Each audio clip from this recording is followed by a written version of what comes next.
There is a language spoken by every person who has ever built something extraordinary, and it is not spoken with the tongue. It is spoken silently, in the space between stimulus and response, in the words a person chooses to say to themselves when no one else is listening. You have heard this language before, faintly, in moments of your own life when you rose to meet a challenge you didn't think you could handle. But you have not yet learned to speak it fluently, and that fluency, or the lack of it, is the invisible line separating those who build empires from those who spend a lifetime explaining why they never got the chance. This language has nothing to do with vocabulary, accent, or education. A person can hold multiple degrees and still be fluent only in the language of the defeated, while another with no formal education whatsoever can speak with the exact cadence of a conqueror. This is because the language of success is not learned in classrooms.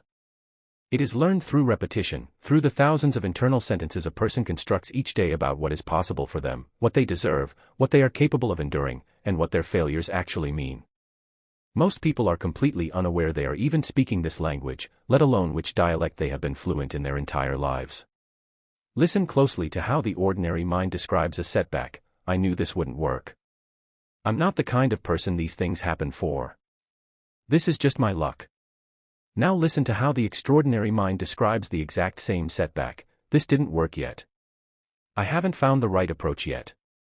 What is this teaching me that I don't yet understand? Notice the words that keep appearing in the second dialect: yet, not yet, don't yet understand. This single word, so small it is easy to overlook, may be the most powerful linguistic tool ever discovered for reshaping a human life. It transforms a permanent verdict into a temporary status report. It refuses to let a present-tense failure calcify into a lifelong identity. The successful mind has trained itself, consciously or not, to insert this word into every sentence where the ordinary mind would have placed a period. This is the first dialect of the secret language, the grammar of temporariness. Success speaks about failure, poverty, weakness, and struggle as current conditions, never as permanent truths.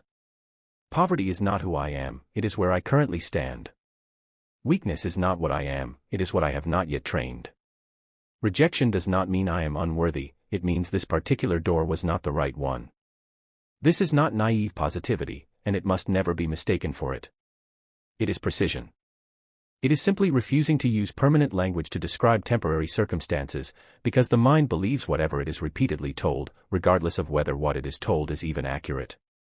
Andrew Carnegie understood this dialect intimately, having risen from working in a cotton mill as a child to building one of history's greatest industrial empires. He did not describe his early poverty as evidence of what he was destined to remain. He described it as raw material, the starting conditions of a story that had not yet been written, rather than the conclusion of one that had already been decided. This is not a difference in circumstance. Countless people have started in identical poverty and remained there for a lifetime. The difference was entirely in the internal language used to describe that starting point. There is a second dialect within this secret language, equally important, and it concerns the words successful people use around effort and difficulty. The ordinary mind, encountering something hard, immediately reaches for language of complaint. This is too hard. This is unfair. Why does this have to be so difficult? This language, repeated enough times, produces exactly what it promises, a mind that experiences difficulty as confirmation that the path is wrong, and therefore should be abandoned.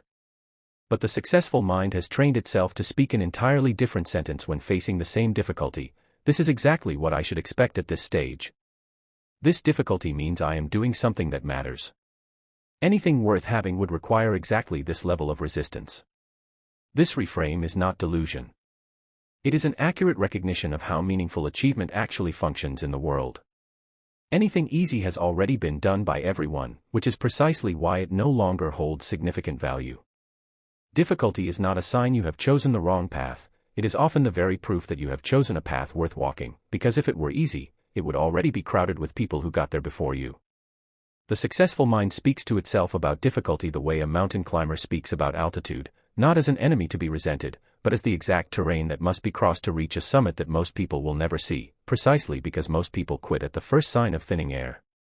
Consider the internal language Abraham Lincoln must have used to survive a string of defeats that would have permanently silenced most ambitions: failed businesses, failed elections, personal devastation, repeated public humiliation.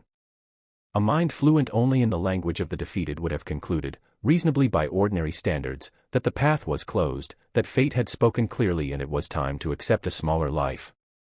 But Lincoln's internal sentences must have followed an entirely different grammar, one that treated each defeat not as a final verdict but as incomplete data in an unfinished story, because he continued forward with a persistence that only makes sense if his internal language refused to accept failure as a synonym for impossible.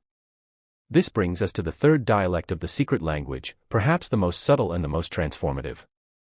The language successful people use around identity itself. The ordinary mind describes itself through static labels. I am not a disciplined person. I am not good with money. I am not the kind of person who finishes things. Notice the permanence embedded in the phrase, I am.